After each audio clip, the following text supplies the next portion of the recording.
இந்த தமிழ் தெரியாத அமைச்சராகவும் இருக்கிற இந்த சேகர்பாபு, அவருக்கு தமிழ் தெரியாது தெரியுமா? அவங்க எழுத சொல்லுங்க பார்ப்போம். ராம்கி நிறுவனத்தினுடைய தலைவர் ரெட்டி அவர்கள் ஏற்கனவே 143 கோடி ரூபாய்க்கு ஊழல் செய்ததாக ஒரு குற்றச்சாட்டு. சேகர்பாபு என்கிற இந்த பொறிக்குத்துறை அமைச்சரை உடனடியாக பணி நீக்கம் செய்யுங்கள். இவருக்கு நிர்வாக திறமை இல்லை. 38 இதுவரை நீங்க பாத்தீங்கன்னா தகரத்துல செய்யப்பட்டது. இப்ப என்ன செய்ய போறான்னா இரும்பால் செய்யறோம் அப்படின்னு சொல்லி அதுல கொள்ளையடிக்க போறான். நான் கடைசி வரை இறுதி வரை உங்கள் பக்கம் நான் இருக்கேன். அது சட்ட ரீதியான போராட்டமாக இருந்தாலும் சரி, இல்ல அறவழி போராட்டமாக இருந்தாலும் சரி, உங்களுக்கு துணையாக இருப்பேன் என்று விஜய் அவர்கள் சொன்னார். வானம் டாக்கிஸ் நேயர்களுக்கு வணக்கம். இன்னைக்கு நம்ம கூட இணைஞ்சிருக்கிறது தமிழ் தேசிய ஆதரவாளர் திரு முகில் அவர்கள். வணக்கம் சார். வணக்கம். எப்படி இருக்கீங்க சார்? நலமா இருக்கேன். நல்லா இல்லாத நாட்டுல ஏன் சார் அப்படி சொல்றீங்க? என்ன நல்லா இருக்கு? நாரி கிடக்கு சென்னை. அப்புறம் எப்படி சொல்றது? சரி, இதை பத்தி பேசும்போது கடந்த ஒரு 12 நாட்களா துப்புரவு பணியாளர்கள் போராட்டம் நடத்திட்டு வந்திருக்காங்க சார். இந்த போராட்டமானது இது புதுசு இல்லை சார். இதுக்கு முன்னாடி ஒரு 1 இயர்க்கா இருக்கட்டும், ஒரு 4 வருஷத்துக்கு முன்னாடியா இருக்கட்டும், இந்த போராட்டமானது தொடர்ந்து வந்துட்டே இருக்கு. இந்த போராட்டம் ஏன் சார் அடிக்கடி நடக்குது? வெள்ளை மாளிகை பேம்பர்ஸால் துடைக்கப்படுகிறது. அதே வெள்ளை மாளிகை சில நேரங்களில் வேப்பர்ஸால் பயன்படுத்தப்படுகிறது. ஆளும் அதிகார வர்க்கம் எந்த அளவிற்கு இந்த மக்களை இருட்டடிப்பு செய்கிறது என்பதற்கு எடுத்துக்காட்டு கடந்த இன்றுடன் 13வது நாளான போராட்டம். இந்த மண்ணின் பூர்வீக குடிகள் பறையர்களாகவும் பல்லர்களாகவும் சக்கிலியர்களாகவும் தன் சொந்த நிலத்தில் வாழ்ந்து கொண்டிருக்கிற தருவாயில் அடுக்குமாடி குடியிருப்புகளால் அல்லோலகலப்படுகிற இந்த பூர்வீக குடிகள் எழுந்தால் சாக்கடை ஆற்றில் முகம் கழுவ வேண்டிய சூழல், கழிவுகளை இருப்பதற்கே கடற்கரை ஓரங்கள், தெருக்கள் நாத்தம் எடுக்கிறது என்றால் நேப்பியர் பாலம் அதைவிட துர்நாற்றம் வீசுகிறது. கேட்டால் சிங்கார சின்னை என்பார்கள். 22 ஆண்டு காலமாக சிங்கார சின்னை என்றே நம்மளை ஏமாற்றி பிழைப்பு நடத்துகிற அதிகார வர்க்க கூட்டம். நான் இந்த அரசுகளை தொடர்ச்சியாக வசைபாடுகிறேன் என்றால், இந்த 2 திராவிட இயக்கங்களும் தமிழ்நாட்டில் இருந்து அப்புறப்படுத்தப்படுகிற வரை தமிழர்களுக்கான தாயகம் தேசம் கண்டிப்பாக நாசமாகி கிடக்கிறது என்பதற்கு பல்வேறு சான்றுகளை நம்மால் கூற முடியும். இந்த மண்ணின் பூர்வீக குடிகளை செம்மஞ்சேரிக்கு அனுப்புகிற சிறுபிள்ளைத்தனமான அரசுகளாக இந்த அரசுகள் தொடர்ச்சியாக தமிழ்நாட்டை ஆண்டு கொண்டிருக்கிறது. ஆனால் இந்த மண்ணின் மைந்தர்களையே இன்றைக்கு குப்பைகளை அள்ள வைத்திருக்கிறது. வந்தேரிகள் பேணுகிறார்கள், இருப்பவர்கள் அள்ளுகிறார்கள். என்ன அவலக்கொடுமை இந்த நாட்டில் நடந்து கொண்டிருக்கிறது. எங்கிருந்த வந்தவனெல்லாம் இங்கே மாட மாளிகையில் வாழ்கிறான். அவன் இடுகிற கழிவுகளை எமது வலதுகரங்களால் கூட அள்ளுகிற வாழ்க்கை நடத்துகிற இந்த தூய்மை பணியாளர்கள் நாம் பார்த்திருக்கிறோம். கொரோனா தாக்குதலில் கொடிய நோய் எம்மை ஆட்கொண்டிருக்கிற போது இந்த நாளாந்தரவாசிகள் தானே இந்த நாட்டை பாதுகாப்பதற்கு இரவும் பகலும் பாராமல் சென்னை போன்ற பெருநகரங்களில் வீதியை கூட்டி சுத்தமாக்கி கொரோனாவை விரட்டுவதற்கு குடிசையில் வாழ்ந்தாலும் பரவாயில்லை, எமது மக்கள் எந்த விதத்திலும் பாதிப்பு வந்துவிடக் கூடாது என்பதற்காக தன்னை சிரம்தாழ்த்தி தன்னை தேய்த்து கொண்டு பிறர்கள் வாழ்வதற்கு இந்த தூய்மை பணியாளர்கள் எவ்வாறெல்லாம் அறுபாடுபட்டார்கள் என்பது ஆண்டு கொண்டிருக்கிற அரசினுடைய தலைமை பொறுப்பில் இருக்கிற மரியாதைக்குரிய முதலமைச்சர் அவர்களுக்கு நன்றாக தெரியும். அவர்தான் சொன்னார், கடந்த ஆட்சியின் போது அதிமுக ஆட்சியில் சொன்னார், கொரோனா தாக்குதல் ஏற்பட்டதற்கு பிறகு இவர்கள் என் தேசத்தின் பொக்கிஷங்கள் என்று சொன்னார். ஆனால் அந்த பொக்கிஷங்கள் இன்றைக்கு வெள்ளை ரிப்பன் மாளிகைக்கு முன்னால் வேறு வழியே இல்லாமல் 13வது நாளாக போராட்டம்.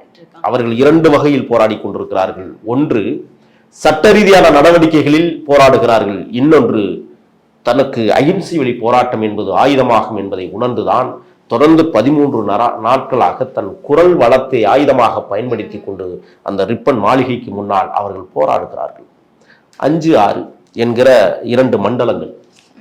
இந்த 2 மண்டலமும் இப்ப எப்படி இருக்குன்னு நீங்க போயிருக்கிறீங்களா? உள்ள போகல இல்ல? அங்கிருந்து வருகிற செய்திகள் குறிப்பாக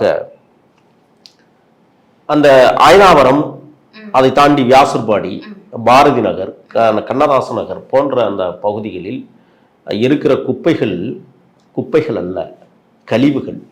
இன்னும் சொல்ல போனால் ரொம்ப கேவலமான மோசமான கழிவுகள் இன்றைக்கு குப்பை தொட்டிகள் நிரம்பி சாக்கடையை விட மோசமாக அங்கே ஊத்தி கொண்டிருப்பதை அங்கே இருப்பவர்கள் நமக்கு தகவல் தருகிறார்கள். அப்ப இந்த அரசு யாருக்கான அரசு? நீங்கள் 2021ஆம் ஆண்டு இந்த தேசத்தில் நாங்கள் முதலமைச்சராக வந்தால் இந்த தூய்மை பணியாளர்களை 10 ஆண்டுகளுக்கு மேலாக பணியாற்றக்கூடியவர்களை நாங்கள் நிரந்தரமான பணியாளர்களாக ஆக்குவோம், அரசு ஊழியராக ஆக்குவோம். நான் கேட்கிறேன், ஸ்டாலின் குடும்பத்திலிருந்து ஒரு 2 நாள் வந்து குப்பைல சொல்லுங்க, சேகர்பாபு வீட்டில இருந்து ஒரு 2 நாள் வந்து குப்பைல நான் வர்றேன், சவால் விடுறேன், நான் வந்து அல்றேன், எனது வலது கரங்கள் அல்ல 2 கரத்தையும் சேர்த்து வச்சு நான் அல்றேன், உங்களால் முடியுமா? உனக்கு எது தடுக்குது? பொருளாதாரம் அது இல்ல, அபரிமிதமான உங்களை காவாந்து பண்ணி கொள்ளக்கூடிய அளவிற்கு நீங்கள் கொள்ளையடித்து வைத்திருக்கிற சொத்துக்கள் உங்களை பாதுகாக்கிறது. அதிகாரத்தில் இருப்பவர்கள் அடித்தட்டு மக்களுக்கான ஆட்சியை இங்கே நடைமுறைப்படுத்த வேண்டும். நான் கேட்கிறேன், தூய்மை பணியாளர்களுக்கு சேகர்பாபுக்கு என்ன சம்பந்தம்? ஊராட்சி உள்ளாட்சி நிர்வாகத்தை கவனிக்கக்கூடிய நேர் அவர்கள் எங்கே போனார்? ஏன் அவர் களத்துக்கே வரல? மேயர் அவர்கள் ஒரு அறிக்கையை கொடுத்து கொண்டிருக்கிறார். அவர்களுக்கு வந்து அந்த அழகு பொதுமைப்படுத்துவதிலே நேரம் போதவில்லை. மரியாதைக்குரிய மேயர் அவர்களுக்கு மதிக்கக்கூடிய ஒரு தங்கை. ஆனால் சேகர்பாபுவுடன் இணைந்து கொண்டு இவர்கள் ஆடுகிற ஆட்டம் இங்கே சிறுபிள்ளைத்தனமாக இருக்கிறது என்பதைத்தான் நாம் சுட்டிக்காட்டியாக வேண்டும். அம்பத்தூர் வந்து மாநகராட்சியில் இருக்கு. இன்றைக்கு அந்த அம்பத்தூர் மாநகராட்சி முழுக்க 27 பகுதிகள் வந்து மிக மோசமான சூழலுக்கு தள்ளப்பட்டிருக்கிறது. இன்னும் குப்பை அல்ல 13 நாட்களாக. அந்த மக்கள் அப்ப நோய்வாய்ப்பட்டால் இவர்கள் எதை நோக்கி குறிவைக்கிறார்கள் என்றால், அரசு பொது மருத்துவமனைகள் மட்டுமல்ல, தனியார் மருத்துவமனைகளை வாழ வைப்பதற்கான திட்டத்தை உருவாக்குகிறார்கள். இப்ப ராட்கி என்கிற ஒரு நிறுவனம், அது வந்து ரெட்டியினுடைய தலைமையில இயங்குகிறது. அவர் யாரு? ஜெகன்மோகன் ரெட்டியுடைய கட்சியில பாராளுமன்ற உறுப்பினராக இருந்தவர். இப்ப அவரு பல ஆயிரம் கோடி திட்டங்களை கொண்டு வருகிறார். 270 கோடி ரூபாய் பெருமானம் உள்ள ஓராண்டு திட்டத்தை இந்த குப்பை கழிவுகள் மற்றும் பணியாளர்கள் நிமித்தமாக தனியார் வசம் ஒப்படைக்கிற இந்த அரசு. அப்ப ஆண்டுக்கு கிட்டத்தட்ட 2700 கோடி செலவழிப்பதற்கு அவன் தயாராக இருக்கிறான் ரெட்டி. அவனுக்கு சிவப்பு கம்பளம் வரவேற்க வேண்டிய அவசியம் என்ன? ஏனென்றால் சேகர்பாபுவும் அந்த ரெட்டி குடும்பத்தாரும் பின்னி பிணைந்த குடும்பங்கள். அது மட்டுமல்ல, சேகர்பாபுவும் ரெட்டியும் ஒரே மாநிலத்தை சார்ந்தவர்கள், ஒரே மொழியை சார்ந்தவர்கள். அப்ப இவர்களுக்கு சுயலாபத்திற்காக சென்னை மாநகராட்சியை இன்றைக்கு விற்பதற்கான சூழலை உருவாக்கி இருக்கிறார். கிட்டத்தட்ட அவங்க சொல்றாங்க 6 மண்டலங்களை வந்து தனியாருக்கு கொடுக்க போறோம் அப்படின்னு சொன்னா, அப்புறம் எதுக்கு ஆட்சி? அப்புறம் எதுக்கு உள்ளாட்சி? அப்புறம் எதுக்கு மாநகராட்சி? எல்லாம் பதவி விட்டு போயிட வேண்டியது தானே, தனியார்கிட்ட ஒப்படைச்சிட வேண்டியது தானே. பணியாளர்களை நியமிக்கிறது தனியார் நியமிக்கட்டுமே, அரசு ஊழியர்கள் அப்புறம் எதுக்கு? அதுக்கு ஒரு IAS அதிகாரி எதுக்கு?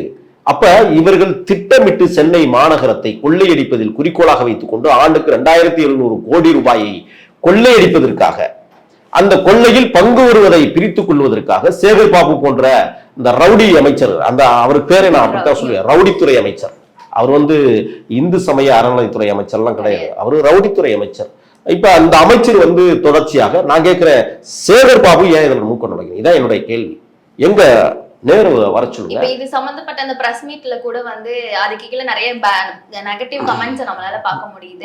அவரு ரொம்ப பொறுப்பு இல்லாம பேசுறாரு அப்படின்ற மாதிரி நிறைய நெகட்டிவ் கமெண்ட்ஸ் நம்மளால பார்க்க முடியுது. அவர் உண்மையில பொறுப்பு இல்லாம பேசுறாரா? அவருக்கு என்ன தெரியும் நீங்க நினைக்கிறீங்க? அவருக்கு என்ன தெரியும்? ரவுடித்தனம் பண்ண தெரியும், ரவுடித்தனமா பேச தெரியும், மிரட்ட தெரியுமே ஒழிய வேற என்ன தெரியும் நீங்க நினைக்கிறீங்க சேகர்பாபுக்கு?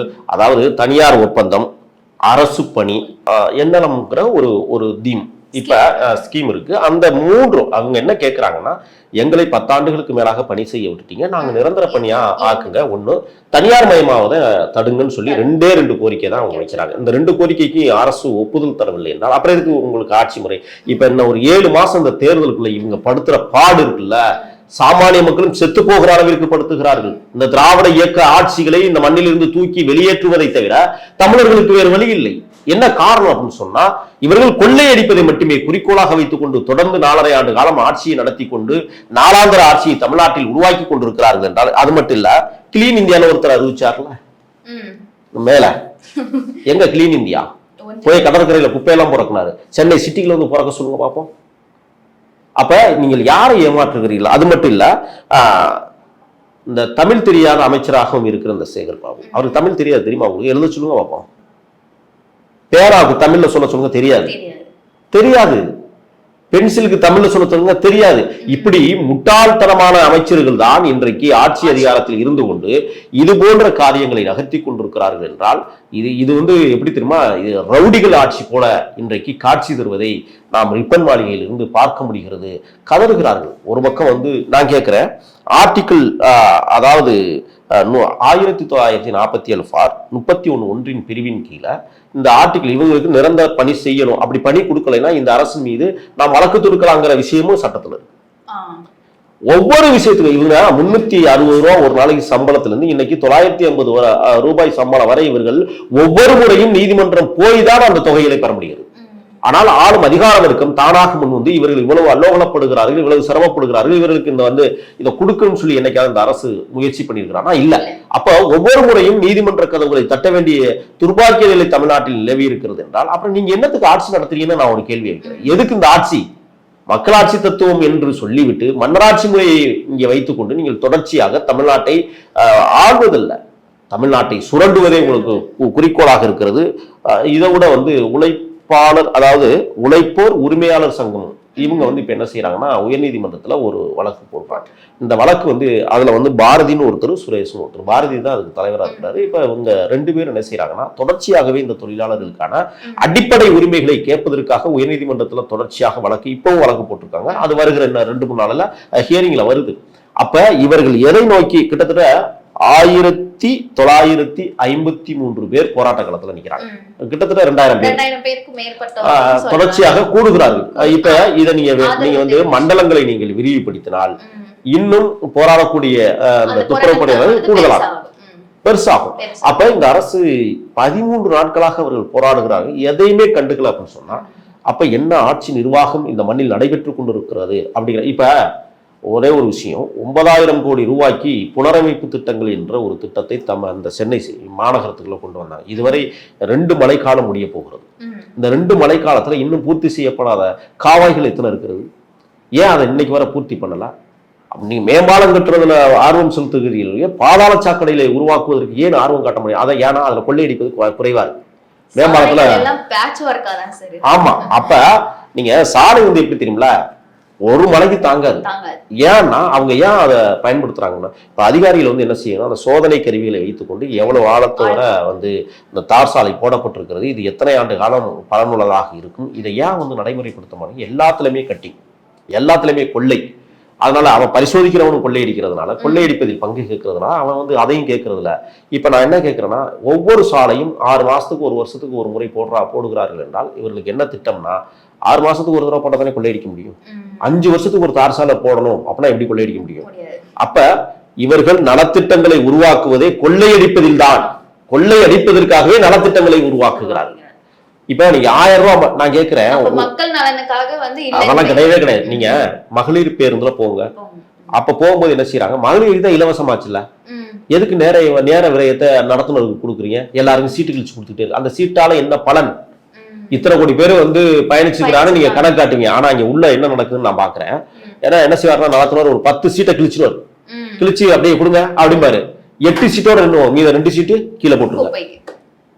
அப்ப இது என்ன முறை? அவங்கதான் இலவசம் ஆயிடுச்சு, அப்புறம் இதுக்கு சீட்டு. மகளிர் தான் இலவசம், அப்புறம் இதுக்கு சீட்டு. அப்ப நீங்க நாடகம் நடத்துகிற ஆட்சி தமிழ்நாட்டில் நீங்கள் தொடர்ச்சியாக பண்ணிக்கிட்டு இருக்கிறீங்க. அது மட்டும் இல்ல, இந்த ராம்கி நிறுவனம் இப்ப என்ன செய்யுதுன்னா புரோக்கர்களை நியமிக்கிறது. இந்த 2 மண்டலத்துல 5, 6லையும் புரோக்கர்களை அவனுக்கு வேண்டப்பட்டவனை போட்டு அவன் கொள்ளையடிப்பதற்கான, அதாவதுங்க 2 குப்பை இருக்கு, மக்கும் குப்பை, மக்காத குப்பை. இந்த மக்கும் குப்பையில உரம் தயாரிக்கலாம். சென்னைக்கு தேவையான மரக்கன்றுகள் நடுவதற்கான வேலை திட்டங்களை பசுமையாக்குகிற திட்டத்திற்கு அந்த குப்பைகள் பயன்படும். ஆனா அவங்க நடைமுறைப்படுத்துறாங்களான்னா இல்லை. இப்ப பாலித்தீன் பைகள் போன்ற மக்காத குப்பைகள் இருக்கு, இதை உருக்காலை, அதாவது பிளாஸ்டிக் உருக்காலையை கொண்டு போனா இது பல கோடி ரூபா வருமானம். இப்ப அது மட்டும் இல்ல, தாது பொருட்கள் கிடைக்குது, இரும்பு போன்ற தாது பொருட்கள் இந்த குப்பைகளில் இருந்து அகற்றப்படுகிறது. இப்ப இந்த தாது பொருட்கள் ஒரு நாளைக்கே 3 டன்ல இருந்து 5 டன் வரை சென்னை சிட்டிக்குள்ள எடுக்கிறாங்க. அப்ப அதனுடைய ரேட் என்னாச்சு? அப்ப இவர்கள் குப்பையிலிருந்து உரம் தயாரிக்கலாம், குப்பையிலிருந்து கழிவுகளை உருவாக்கலாம், குப்பையிலிருந்து அதாவது இரும்புகளிலிருந்து தாது பொருட்கள் எடுக்கலாம். இது போன்ற எண்ணற்ற வருமானம் வரக்கூடிய இந்த தூய்மை திட்டத்துல இன்றைக்கு அவர்கள் 2700 கோடிக்கு இவர்கள் நலத்திட்டங்களை உருவாக்குகிறோம் என்கிற பெயரில் கிட்டத்தட்ட நீங்க பாத்தீங்கன்னா 700 கோடி தான் செலவழிப்பான், 2000 கோடி கொள்ளையடிக்க போறான். இது நடக்குதா இல்லையான்னு பாருங்க. அப்ப இந்த தனியார் மயப்படுத்துதல் என்பதை இந்த அரசுகள் தொடர்ச்சியாக ஒரு சாதாரண ஒரு ரெட்டிக்கு நீங்க வந்து சென்னை சிட்டியை நீங்க எழுதி கொடுக்குறீங்கன்னு சொன்னா அப்ப என்ன இருக்கு? அப்ப ஏற்கனவே ரெட்டியினுடைய கோட்டை சென்னை சிட்டின்னு சொல்ற அளவுக்கு தான் இருக்குது. தமிழர்கள் எல்லாம் அப்புறப்படுத்தப்பட்டு வெளியேற்றப்படுகிறார்கள். பிற மொழி மாநிலத்தவர்கள் இங்கே உள்ளே களமிறக்கப்படுகிறார்கள். இன்னைக்கு அபார்ட்மெண்ட்ஸ், பெரிய பெரிய அபார்ட்மெண்ட்ஸ்ல யார் இருக்கிறான்? ஜெயின் இருக்கான், மார்வாடி இருக்கிறான். அப்ப இங்க தமிழ்நாட்டினுடைய சொத்துக்கள் எப்படி இந்த தமிழ்நாட்டுக்கு சொந்தமாக இருக்க முடியும்? ஆக மிகப்பெரிய மாட மாளிகைகளில் வந்தேரிகள் வளர்கிறார்கள், ஆனால் இந்த பூர்வீக குடிகள் அடித்து துரத்தப்படுகிறார்கள் என்பதை நாம் தொடர்ச்சியாக பார்க்க முடிகிறது. அது மட்டுமல்ல, ராம்கி நிறுவனத்தினுடைய அந்த தலைவர் ரெட்டி அவர்கள் ஏற்கனவே 143 கோடி ரூபாய்க்கு ஊழல் செய்ததாக ஒரு குற்றச்சாட்டு. அது மட்டுமல்ல, இவர் இந்த ஒய்எஸ்ஆர் காங்கிரஸ்ல இருந்துகிட்டு அந்த எம்பி என்கிற நிதிகள் எல்லாம் ஆட்டை போட்டுருக்கார். நிறைய விஷயங்கள்ல இவர் கொள்ளையடித்தது தான் நிறைய அப்படிங்கிற தகவல்களை இன்றைக்கு தகவல் உரிமை சட்டத்திலிருந்து எடுத்திருக்காங்க. அப்ப அந்த மாதிரி ஒரு நபருக்கு இது போன்ற நலத்திட்டங்களை கொடுக்கிறார்கள் என்றால் அப்ப சென்னை சிட்டியை கொள்ளையடிக்க வர்றானா இல்லை இந்த மக்களை பாதுகாக்க வர்றானா என்பதை ஏன் அரசு இன்னும் புரிந்து கொள்ளவில்லை? ஆக சேகர் பாபுவை அமைச்சர் பதவியிலிருந்து அப்புறப்படுத்தப்பட வேண்டும். நான் ஏற்கனவே சொல்லியிருக்கிறேன் பல வலைவழித்தளங்கள்ல, இந்து சமய அறநிலையத்துறை என்பதை விட தமிழ் மரபு அறநிலையத்துறை என்ற பேர் மாற்றங்கள் நாம் அதெல்லாம் இந்துக்கள் அல்ல என்று நான் தொடர்ச்சியாக கருத்தியலை வைத்துக் கொண்டு வருகிறேன். ஆனால் என் மீது வழக்கு போடுவதற்கு இந்த அரசு தயாராகிறது. இப்பவும் சொல்றேன், இந்த சேகர் பாபு என்கிற இந்த பொறிக்குத்துறை அமைச்சரை உடனடியாக வந்து பணி நீக்கம் செய்யுங்கள். இவருக்கு வந்து நிர்வாக திறமை இல்லை. சென்னை நகரத்தை இவர் என்ன செய்யறாருன்னா, ரவுடிகள் எப்படி ஒரு காலத்தில் வந்து சென்னை நகரத்தை தன் கட்டுப்பாடு என்று பல ரவுடிகள் வைத்திருந்தார்களோ, இன்றைக்கு சென்னையை, ஒட்டுமொத்த சென்னையும் தன் கைக்குள் வைத்துக் கொள்ள வேண்டும் என்று இந்த ஒரு ரவுடித்துறை அமைச்சர் முயல்கிறார் என்றால் நிச்சயமாக சென்னை ஒரு ஒரு மோசமான அபாயகரமான சூழலுக்கு தள்ளப்படுகிறது. இன்னும் இந்த 23, 24, 31, 36 மண்டலங்கள் இதுவரை இன்னும் வேலை நிறுத்த போராட்டத்தை அறிவிக்கவில்லை. அவர்கள் வருகிற போது நம் பகுதியும் மிக மோசமான பாதிப்புக்கு உள்ளாகும் என்பதில் மாற்று கருத்தில்லை. சரி, இப்ப தொடர்ந்து இந்த ராம்கி நிறுவனத்தை பத்தி பேசிட்டு இருக்கோம் சார். இந்த ராம்கி நிறுவனம் யாரு? திடீர்னு ஏன் சார் இந்த தனியார் மயமாக்கப்பட்டிருக்கு சார் இந்த வேலைகள்? அதாவது இது கொள்ளையடிப்பதில் ஒரு குறிக்கோள். இப்ப ஏற்கனவே நான் சொன்னேன் 147 கோடி ரூபாய், 143 கோடி ரூபாய் அவன் கொள்ளையடித்ததற்கான சான்றுகள் இன்றைக்கு வெளியிடப்பட்டிருக்கிறது. அப்ப அவன் வந்து 2710 கோடி ரூபாய் செலவில் இந்த சென்னை சிட்டிக்குள்ள வந்து அவன் ஒரு தொழில் முனைவோர் உருவாக்குறான்னு சொன்னா, இப்ப தொழிலாளர்கள் பிரச்சனையில் என்ன இருக்குன்னு சொன்னா, தொழிலாளர்களுக்கான இஎஸ்ஐ பிஎஸ்எஃப் இந்த அமௌண்ட் வராது. இப்ப ஏற்கனவே கொடுத்துட்டு இருந்ததை அவன் என்ன செஞ்சான், இல்லைன்ட்டான். இப்ப இவங்க உள்ள வரும்போது சீருடை என்கிற பெயரில் மிகப்பெரிய கொள்ளையடிக்கப்படும். அது மட்டும் இல்ல, கூட்டுமாரில் கொள்ளையடிக்க போறான். அந்த குப்பை வாருகிற அந்த இதுல கொள்ளையடிப்பான். இந்த வாகனங்கள்ல கொள்ளையடிக்க போறான். தொட்டிகள் இருக்குல்ல அங்கங்க கட்டி. இப்ப என்னன்னா, இதுவரை அந்த ஒரு நிறுவனம் இப்ப வேலை செஞ்சுக்கிட்டு இருந்துச்சுல்ல, அதாவது அட்பஷர் ஸ்மிட்னு சொல்லிட்டு, இப்ப இந்த அட்பஷர் ஸ்மிட் வந்து என்ன நடக்குதுன்னு சொன்னா, எல்லா வகையிலையும் பணியாளர்களுக்கு ஒரு ஒரு ஒரு அடையாளத்தை கொடுத்துருக்கிறது. இப்ப குப்பை தொட்டி வைக்கிற இடத்துல பாத்தீங்கன்னா கீழே சிமெண்ட் கட்டை கட்டி எல்லாமே பக்காவா பண்ணி வச்சிருக்காங்க. ஆனால் இவர்கள் இப்ப உள்ள நுழையும் போது இப்ப அந்த சிமெண்ட் கட்டை என்ன செய்வான்னா, நாங்க வந்து டைல்ஸ் பதிக்க போறோம்னு அதுல கொள்ளையடிக்க போறோம். குப்பை தொட்டி இதுவரை வந்து நீங்க பாத்தீங்கன்னா தகரத்துல செய்யப்பட்டது. இப்ப என்ன செய்ய போறான்னா, இரும்பால் செய்யறோம் அப்படின்னு சொல்லி அதுல கொள்ளையடிக்க போறான். இப்ப இந்த அள்ளக்கூடிய குப்பை வாகனங்கள் இருக்கு பாருங்க, நீங்க கோயம்பேடுல இருந்து திருமங்கலம் போற சாலையில 1 மணி நேரத்துக்கு கூட நீங்க உங்களால உருப்படியா போக முடியாது. அது காரணம் என்னன்னா, இந்த குப்பைகளை மணலிக்கு கொண்டு போற அந்த வேகத்துல பைபாஸ்ல போறோம், அவ்வளோ நாத்தம் மூக்க பிடிச்சிட்டு தான் பேருந்துல போறவன் இருசக்கர வாகனத்துல போயிட்டு இருக்கான். இப்ப இவங்க என்ன பண்ண போறாங்கன்னா, நாங்க குப்பையை வந்து வாசம் வீசாத அளவுக்கு அப்படியே வாசனை திரவியங்களை தெளித்து நாங்க கொண்டு போறோம்னு ஒரு பெரிய கொள்ளை நட. ஆனா அந்த வாசம் போகவே போகாது. ஆக இவர்கள் கொள்ளையடிப்பதற்கான ஒரு நோக்கத்தை இப்பவே உருவாக்கிட்டாங்க. ரோட்ல தான், சாலையில தான். இதோட இன்னொன்னு இருக்கு. இப்ப இங்க இருக்கிற மாமிச கடைகள், ஒரு குறிப்பாக வந்து சிக்கன் கடைகள் போன்ற அந்த கழிவுகள் இருக்கு. இந்த கழிவுகள் எல்லாமே மீண்டும் குப்பை தொட்டியிலேயே கொட்டுகிறார்கள். அது மிக மோசமான. இப்ப அதுல குப்பை தொட்டிகளை கொட்டும் போது என்ன நடக்குதுன்னா, நான் ஒருத்தர் கொன்னு கூறுகுறா வந்து குப்பை தொட்டில போட்டாலும் தெரியாது. ஏன்னா அங்க இருக்கிற கழிவுகள் அவ்வளவு மோசமான ஒரு வாசத்தை கொடுக்கிறது. அப்ப இவர்கள் இப்ப எந்த வீட்டுல இப்ப மக்கள் என்ன விழிப்புணர்வு அடையல. மக்கள் என்ன செய்யறாங்க, ஒரே இதுல மக்கும் குப்பை மக்காத குப்பையை போட்டு கொண்டாந்து கொட்டுறாங்க. அவங்களும் விளம்பரப்படுத்துறாங்க. இப்ப அவங்க எதுக்கு விளம்பரப்படுத்துறாங்கன்னா, விளம்பரத்துல ஒரு பெரிய கொள்ளை நடந்துகிட்டு இருக்கு. இந்த விளம்பரம் படுத்துதலே ஒரு மிகப்பெரிய கொள்ளை. அது மட்டும் இல்ல, அந்த பாட்டு ஒண்ணு போட்டுட்டு வருவான் வீதியில எல்லாம். இந்த பாடு எத்தனை பேர் கேட்பாங்கன்னு நீங்க நினைக்கிறீங்க? ஆக இவர்கள் கொள்ளையடிப்பதற்கு ஒவ்வொரு விடயங்களையும் வந்து இவர்கள் காய் நகர்த்துகிறார்கள். அப்ப இப்ப இந்த ரெட்டி குரூப் இப்ப என்ன பண்ணுவான்னு சொன்னா, முதல்ல அவன் வந்து கட்டமைப்பு அப்படிங்கிற ரீதியில மிகப்பெரிய கொள்ளை நடக்க வாய்ப்பு இருக்கிறது. நிச்சயமாக செய்வாங்க, கொள்ளையடிக்காமலாம் அவங்க போக மாட்டாங்க. நான் சொல்றேன், இன்னைக்கு இந்த ரெட்டி குரூப் வந்து உள்ள இறங்கி இவர்கள் தூய்மை பணியாளர்களை நிச்சயமாக, நான் கேட்கிறேன், சம்பளம் ஒழுங்கா கொடுக்க மாட்டாங்க, சீருடைகள் ஒழுங்கா வழங்க மாட்டாங்க, காலணிகள் கொடுக்க மாட்டாங்க, கூட்டுமாறுகள் கொடுக்க மாட்டாங்க. இப்ப என்ன செய்ய போறாங்கன்னா அதுக்கு ஒரு பெரிய போராட்டத்தை அவர்கள் மேற்கொள்வார்கள். அப்ப அந்த அரசை எதிர்த்து போராட்டம் பண்ணாலும் அதுக்கப்புறம் தனியார் மயப்படுத்துதல் அப்படிங்கிற ஒரு விஷயத்துக்கு வரும்போது அங்கேயும் வந்து மிகப்பெரிய போராட்டங்கள் காத்திருக்கு. நான் என்ன கேட்கிறேன்னா, ஒட்டுமொத்த சென்னையுமே நீங்க தனியாருக்கு தாரை வார்த்துட்டு போங்களேன்.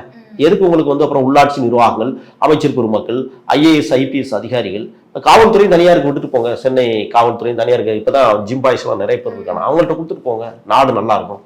ஆக இந்த அணுகுமுறை, மக்களாட்சி தத்துவ முறை இன்றைக்கு குழி தோண்டி புதைக்கப்படுகிற ஒரு சூழலுக்கு சென்னை மாநகராட்சி தொடர்ச்சியாக இந்த வேலை செய்கிறது. இன்னொன்று தெரியுமா, மதுரை மண்டலத்தில் நாம பார்த்தோம் சொன்னா இன்னைக்கு கிட்டத்தட்ட மிகப்பெரிய மாபெரும் ஊழல் நடந்து அந்த மேயரை தூக்கி அடிச்சு அங்கே இருக்கிற உறுப்பினர்கள் எல்லாம் மாத்தி பெரிய வேலை நடந்துகிட்டு இருக்கு. டோட்டல் தமிழ்நாடு முழுக்க இந்த அரசுடைய நிர்வாகம் மிக மோசமான சீர்குலைவான ஆட்சி அதிகாரத்தை, இதெல்லாம் ஸ்டாலினுக்கு தெரியுமா என்னன்னு தெரியல. முதலமைச்சர் வந்து இதெல்லாம் பாக்குறாரா என்னங்கிறது தெரியல. நாமளும் சமூக ஊடகவியலாளர்கள் தொடர்ச்சியாக நாங்க இதை பத்தி பேசிக்கிட்டே இருக்கிறோம். இந்த மாதிரி இருக்கு, இதை கவனிங்க அப்படின்னு சொன்னாங்க. இல்ல, இப்ப இன்னொரு செய்தி இருக்குது. முதலமைச்சருக்கு இயல்பாகவே உடல்நலம் சரியில்லை. அவரை சுற்றி இருக்கிற ஐஏஎஸ் அதிகாரிகள் அல்லது ஐபிஎஸ் அதிகாரிகள் வெளிப்புறத்தில் என்ன நடக்கிறது என்பதை துல்லியமாக சொல்லணும். இப்ப கலைஞர் கருணாநிதி ஆட்சி எடுக்கிற போது அவர் என்ன செய்வார்னா, முடியாதவராக இருந்தாலும் அந்த துறையுடைய ஐஏஎஸ் அதிகாரிகளை கூப்பிட்டு என்ன பாது அந்த அதுல என்ன நடக்குன்னு பார்ப்பாரு, தினந்தோறும் பத்திரிகை பார்ப்பாரு. ஆனால் ஸ்டாலின் அவர்கள் அதெல்லாம் கண்டுகொள்வதே இல்லை. இன்னைக்கு அவர் உடல்நிலையே அவர் உடம்பை அழகுபடுத்துவதில் அவருக்கு நேரம் போறவில்லை என்றால் ஆட்சியை எப்படி அவர் அழகுபடுத்த முடியும்? இந்த கேள்வியை நான் தொடர்ச்சி. தினந்தோறும் கொலைகள் தமிழ்நாட்டில் மிகப்பெரிய அளவில் காலூன்றி கிடக்கு. ஒரு நாளைக்கு 6 கொலை அப்படிங்கிற ரீதியில இன்னைக்கு தமிழ்நாடு ஸ்தம்பித்து போய் கிடக்கு. ஆக இந்த ஆட்சி என்பது காட்சி பொருளாகவே இருக்கிறதே ஒழிய மக்களாட்சி தத்துவம் அல்ல. இது தனியார் மயம் ஆட்சியாக தொடர தொடங்கி இருக்கிறது. இது நல்லதல்ல. மீண்டும் இந்த துப்புரவு பணியாளர்கள் இன்னைக்கு உயர்நீதிமன்றம் போயிருக்காங்க. நல்ல தீர்ப்பு வரும் என்றே நாம் நம்பிக்கொண்டிருக்கிறோம். நேற்று வந்து தாவேக தலைவர் விஜய் அவர்கள் வந்து இந்த துப்புரவு பணியாளர்கள்லாம் கூப்பிட்டு பனையூர்ல சந்திச்சிருக்காங்க. சரி, இதற்கான காரணம் என்னவா இருக்கும் சார்? மரியாதைக்குரிய தோழர் விஜய் அவர்கள் நான் மதிக்கக்கூடிய ஒரு இன்றைக்கு அரசியல் தலைவர்களில் ஒருவர். இப்போ அதிமுக சார்பில் ஜெயக்குமார் போய அதுக்கு ஒரு பெரிய கண்டனத்தை தெரிவிச்சிருக்கிறாரு. அது மட்டுமல்ல, பிரேமலதா விஜயகாந்த் அவர்களும் இந்த துப்புரவு பணியாளர்களுக்கு ஆதரவு கரம் நீட்டியிருக்கிறார். நாம் தமிழர் கட்சியினுடைய சீமான் அவர்களும் இதற்கு போய் ஆறுதல் தெரிவிச்சிருக்கிறாங்க. இப்போ நான் இதெல்லாம் அரசியல் தான் நான் பார்க்குறேன். இவ்வளவு நாளா இந்த தலைவர் பெருமக்கள்லாம் இவருடைய போராட்டங்கள், இவருடைய அந்த துன்பங்கள், எவ்வளவு துயரங்களை அவர்கள் சந்தித்து கொண்டிருக்கிறார்கள் அப்படிங்கிறத பார்க்கணும்ல. அப்ப இதெல்லாம் இதுக்கு முன்னாடி ஏன் அந்த தலைவர் பெருமக்கள் ஒரு பிரச்சனை வரும்போதுதான் இதை பத்தி பேசுறாங்க. இப்ப விஜய் அவர்கள் என்ன செஞ்சாங்கன்னா, விஜய்க்கு ஒரு பெரிய சிக்கல் இருக்கு, வெளியில வர முடியல, பாதுகாப்பு கொடுக்க முடியல அந்த அரசால். இப்போ வெளியில வந்தாவே அவருக்கு வந்து லட்சக்கணக்கில் கூடும் பொழுது இங்க வந்து பிரச்சனை வந்துருமோ, அங்கே கூட்ட நெரிசல்ல ஏதாவது ஆயிருமோனோ அவர் பயந்துட்டு வெளியில வர மாட்டேங்கிறாரு. அதனாலதான் அவர் பனையூர் வீட்டுக்கே எல்லாரும் வந்துருங்க, பனையூர் அலுவலகத்துக்கு வந்துருங்க, நான் அங்கே வச்சு சந்திச்சிடுறேன் அப்படிங்கிற அவர் பாதுகாப்பு சூழல் கருதி தான், வேறு வழி இல்லாமல் துப்புரவு பணியாளர்களை நேற்று அவர் அழைச்சி பேசினாரு. அப்ப அவர் என்ன சொன்னார்னா, நான் கடைசி வரை இறுதி வரை உங்கள் பக்கம் நான் நிற்பேன், அது சட்ட ரீதியான போராட்டமாக இருந்தாலும் சரி, இல்ல அறவழி போராட்டமாக இருந்தாலும் சரி, உங்களுக்கு துணையாக இருப்பேன் என்று விஜய் அவர்கள் சொன்னார். விஜய்க்கு முன்னாடி நேற்றைய முன்தினம் தமிழக வெற்றி கழகத்தினுடைய தேர்தல் பிரிவு மாநில பொதுச் செயலாளர் மரியாதைக்குரிய ஆதவ் அர்ச்சனா அவர்கள் ஒரு அறிக்கையை வெளியிட்டார்கள். இந்த அறிக்கை எப்படி இருக்கிறது என்றால், துப்புரவு பணியாளர்களுக்கு உரிய இந்த பாதுகாப்பை வழங்க வேண்டும், உரிய பணியை நியமனம் செய்ய வேண்டும், அது மட்டுமல்ல தனியார் மயப்படுத்துதலை உடனடியாக விலக்கிக் கொள்ள வேண்டும் என்கிற காட்டமான அறிக்கையை வந்து தமிழக அரசுக்கு ஆதவ் அர்ச்சனா அவர்கள் வைத்திருக்கிறார்கள். ஆக இன்றைக்கு எதிர்கட்சிகளாக இருக்கக்கூடியவர்கள் களமிறங்க காத்திருக்கிறார்கள். ஆனால் ஆளுங்கட்சியில் இருக்கிற அடிவிருடிகள் இன்னும் ஆயுதராக்காமல் இருப்பதுதான் என்ற. ஆனால் போராடுவது சிஐடியு. ஆனால் இந்த சிஐடியுடைய மாநில பொறுப்பு வகிக்கக்கூடிய மார்க்சிய கம்யூனிஸ்ட் கட்சி அல்லது இந்திய கம்யூனிஸ்ட் கட்சிகள் இதுவரை வாய் திறக்கவில்லை. அதனுடைய கிளைப்பிரிவுகள் தான் இன்றைக்கு போராட்டத்தில் குதித்திருக்கிறது. ஆக இதில் மிகப்பெரிய அரசியல் லாபத்தை தேடுவதற்காக இப்ப ஜெயக்குமார் போன்றவர்கள், பிரேமலதா விஜயகாந்த் போன்றவர்கள் எல்லாம் இன்றைக்கு அரசியல் லாபத்திற்காக களமிறங்குறாரு. அந்த ஒரு சீமான் ஒருத்தர் இருக்கிறாரு, அவரும் அதே கதையத்தான் எப்படியாவது சென்னை சிட்டிக்குள்ள நம்ம கால் பதிக்கணும் அப்படிங்கிற அவருடைய நோக்கம். ஏன்னா நீங்க சென்னை சிட்டிக்குள்ள நாம் தமிழர் கட்சி என்பது 4வது இடத்திற்கு பிறகுதான் இருக்கிறது. இப்ப இந்த 2026 தேர்தலில் நீங்க பாருங்க, எரும மாடு மேய்க்க கிளம்ப போறான் நிறைய பேர். இந்த தேர்தலுக்குள்ள ஆட்டுக்குட்டி ஓட்டுவான், தேர்தலுக்குள்ள உழுதுகிட்டு இருக்கிற விவசாயிகளுடைய கலப்பையை பிடிச்சி நான் உழுகுறேன்னு கையை காட்டுவான். எல்லாம் நடக்க போகுது. இப்ப பாருங்க, ஒண்ணு இல்ல, துப்புரவு பணியாளர்கள் வண்டியை நான் இயக்குறேன்னு எவனாவது ஒரு தலைவன் அந்த வண்டியில ஏற போறான். அப்ப இது எல்லாமே எதுக்குன்னு சொன்னா பகட்டு அரசியல், பம்மாத்து அரசியல். இந்த அரசியலை ஒழித்து கட்டுவதை நம்மளுடைய வேலை. இந்த தேர்தல் இவங்க கிளம்புவாங்க. நான் ஒரு அழகாக ஒரு கவிதை சொல்லுவேன்.